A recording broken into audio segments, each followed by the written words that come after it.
BRL, son. Peace, this is Nelson Dialect. You tuned in to Beats, Rhymes and Life.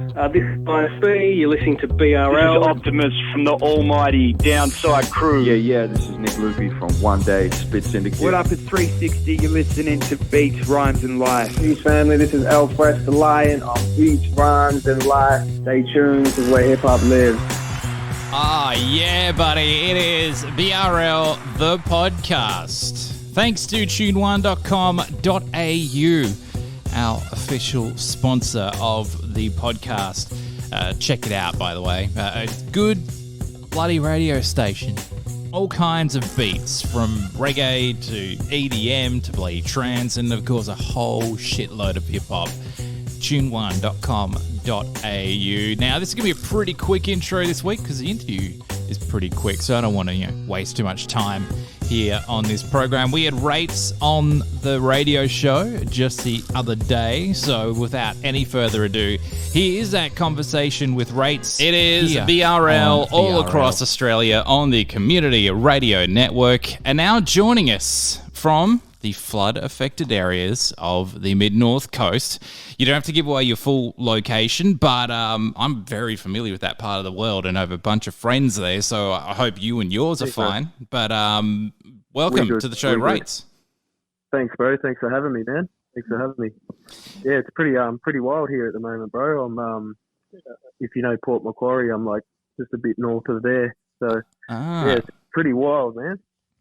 No, it's absolutely crazy. I've got a lot of friends in Taree. Most of the audience would know that, because I've mentioned it all the bloody time, that I spent 2 years there as a commercial radio presenter at the sort of 2011 through 13 mark.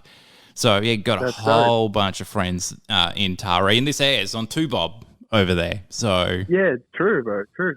So that's mad. What a mad part of the world too, eh? No, it's a place that I miss. I do. I miss, and my heart goes out to everyone in that region. Yeah, once again, I've got a whole bunch of friends from that region, so shouts to them and their fam. Hard, bro, for sure. Indeed. So, and obviously, you're all right. Yeah, we're all good. I'm pretty lucky where we are, man. Like, we're trapped in town. We can't get out and stuff, but yeah, we're all stocked up and got everything we need, and yeah, everything's cool. Indeed. So be lucky like that. So let's get to like nicer things now than getting trapped into town by raising floodwaters, which is crazy place to be. As I look out the window in Perth, and it's completely different. Completely different. How is it there, man? Yeah, it's a pleasant 25 degrees and sunny today. Oh. I've got a gig in Perth in May. Oh no, we're locking it in now. Yeah, I was definitely going to bring that up at some stage as well. So we'll be definitely sort of chatting about that, because there's two adopted sons really of the Perth hip hop scene. You and Greeley will be in Perth in May, but we'll get to that in a sec. But you got a new single out, and you're just prolifically dropping some gems at the moment. It's like the third in 3 or 4 months. That's right, bro. Yeah, thank you for that. Yeah, my third track in this year. So I've been pretty quiet over the last couple of years. So it's good to have this energy and buzz going again. Just that energy to get it out. And it's got me hell keen again. What was there anything holding you back at all? Just, I guess, a few lifestyle changes, man. Like, I was living in Melbourne in 2013, 2014. I was working on an album there, and I put invested a lot and a lot of my heart and soul into it. And at the time, an engineer that I was working with down there had some personal problems and had to take off to the UK. And he took his files with him, and he lost contact. I don't know what happened, and I lost one of my, what I felt was the one, man, my album, Oh wow! And so I sort of rushed into putting out my last album in 2016, and time's gone past. I'm happy with it. There's some things that I'll forever be happy with on it, but it just didn't hit that mark, So the last few years I've been trying to recreate and get that vibe back, and that power in the music, and it's taken a while, but I feel like I'm there, and we've got some stuff ready to go. And yeah, man, I'm jumping into it pretty hardcore this year. Yeah, not going to slow down. I can tell you've just been releasing, sort of dropping singles basically once a month. So, I guess we're building to release, as we can tell. But is there any way that this lost album is ever going to be found? This is this is the interesting part with this track that I've just recently released. Mm-hmm. So this the singer that you hear on it, Aaliyah Dusk, I met her in Melbourne at the studio in 2013, 2014 when we were working on the album, and we wrote parts of this song that you're going to hear tonight together then. And this was one of the tracks that disappeared. Oh. And it wasn't until 2020, just last year, she's hit me up and with a video of her playing and singing parts of the song. I'm like, what? And I just got this overwhelming feeling like, yeah, this is it. This is what I've been missing, This is, I want to finish this track again. I want to bring it back to life. And we sent what we had to Defiant High Zen Beats, and he made a sick instrumental around it and an arrangement. And I rewrote some verses, and it's just come to life, like more sincere than it was at the start. It sounds better than it was back then. It's like some weird meant to be sort of shit with the music, Absolutely.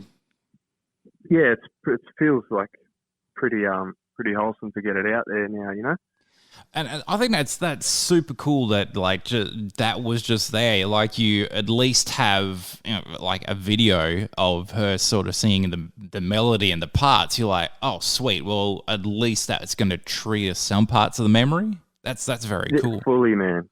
Yeah, definitely, bro. It's that vibe. She recaptured that vibe, and it sparked me again. And it was and we got it done. And that's the track Clouded. And as far as like getting some of that album back, well, hopefully we can just recreate in a better way now. Yeah. Because was working with her on a lot of the stuff too, and let's hope we can just keep running with it. Absolutely. Now, album obviously on the way in 2021. It seems we're sort of and you're doing the new school style of releasing as well. Like you used to be single, EP, that kind of thing, maybe some other stuff, but it is the more modern way to sort of drop tracks, just add them to Spotify, put it out there on the socials. Hey, I've got some new stuff out there, and just sort of drip out albums that way. Is that the aim? Definitely, bro. Yeah. One thing I find with the social media, excuse me, with the platforms and all that sort of stuff like Spotify and iTunes is like I've had my listeners, I've been telling them, I've got an album coming for quite a while now, and I started to feel like, fuck man, I've got to give them something. Like, I'm lucky to even have them there waiting, So I thought, well, with Spotify and iTunes, you can literally just upload and keep dropping your music consistently. It doesn't matter if it's singles or albums. And like you said, you can release a single with as much promo behind it like an album, you know what I mean, with its own cover art and all that sort of stuff. So it's been sort of good feeling to be able to record a track and know I can put it out as a product and get it out onto a platform. Because I'm just so friggin' picky, man, with albums too, It's like some tracks will never see the light of day if I didn't have these sort of platforms. So I guess that's part of why I'm doing it too. I thought, just put your stuff out, right? Just do it, And so, they've been good for me. You do have a rabid audience as well. Like you're one of the very few guests in show history that has that blue tick. so I'm like, there you go, the blue tick, the verified blue tick. I'm like, oh, I dream of that one day. I'll never get it. Man, they denied me for ages. I could never work it out. I was like, you just got to send in your ID and all that stuff. I think you got to have over 10K followers or something like that. You'll get there, bro. You'll get there. And they kept denying me for ages, and I was just randomly accepted. I'm like, sick, got the blue tick. The blue tick is, it's just one of those. It's kind of where we are as a culture in 2021. Is like, the blue tick. No say no more. It's something we probably would have laughed at not long ago, Oh, absolutely. Thanks very much for joining us on the program. Thanks to Rates for joining us on the show, and Australian Radio Promo as well for hooking us up with the chat on the radio program, which airs 11 p.m. Eastern Standard Time all across Australia on the Community Radio Network. And that's also 8 p.m. in Perth and 10 p.m. for you Queenslanders as well. Current summertime and all. Reduce an hour once the summertime time pisses off. But anyway, it's time to go. Thanks for listening, and like us on the socials at BRLSON. There's also a link to our full radio show there as well, which we put up on Mixcloud every week. Just search BRLSON in pretty much anything like Instagram, Facebook, and Mixcloud, and you'll find us that way. But until next time, folks, we'll see you next time. Done, son. See you later. Goodbye.